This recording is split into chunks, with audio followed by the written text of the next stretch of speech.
Bye guys. അപ്പോൾ എന്നാൽ നമുക്ക് ചോറിനാലോ. അപ്പോൾ സ്പെഷ്യൽ എന്താണെന്ന് ഞാൻ കാണിച്ചു തരാം കേട്ടോ. അപ്പോൾ ഇന്ന് സ്പെഷ്യൽ പറയുന്നതിന് മുമ്പ് കുറച്ച് ഗസ്റ്റ് ഉണ്ട് കേട്ടോ. കുറച്ചല്ല 3 ആൾ ഗസ്റ്റ് ഉണ്ട് കേട്ടോ. അപ്പോൾ ഞാൻ കാണിച്ചു കേട്ടോ. ഇവരൊക്കെ എൻ്റെ ഗസ്റ്റ്. അപ്പം നമ്മുടെ ചമ്മന്തി ചോറൊക്കെ കേൾക്കാൻ വേണ്ടിയിട്ട് വന്നവരാണ് ഇവരൊക്കെ.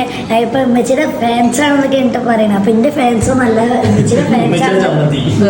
ഇമ്മച്ചിയുടെ ചമ്മന്തിയാണ്. എങ്ങനെയുണ്ട് നമ്മുടെ ചമ്മന്തി? സൂപ്പർ സാധനം. അത് അവൻ്റെ വല്യമ്മ ഇതേമാതിരി അടിപൊളി ചമ്മന്തി എനിക്ക് ഉണ്ടാക്കി തന്നിട്ടുണ്ടായിരുന്നു. ഇപ്പോൾ ഇത് കഴിച്ചപ്പോൾ എനിക്ക് എൻ്റെ വല്യമ്മനെ ഓർമ്മ വന്നത്. ഏകദേശം അതേ ടേസ്റ്റ് ഉണ്ട്. എനിക്ക് നല്ല ഇഷ്ടപ്പെട്ടു. വെറുതെ പറയല്ല, സൂപ്പറായിട്ടുണ്ട്. പറയല്ല, വെറുതെ പറയല്ല കേട്ടോ, അടിപൊളിയാണ്. വെറുതെ ഈ ചെക്ക തൊണ്ട് ഇറങ്ങണേ.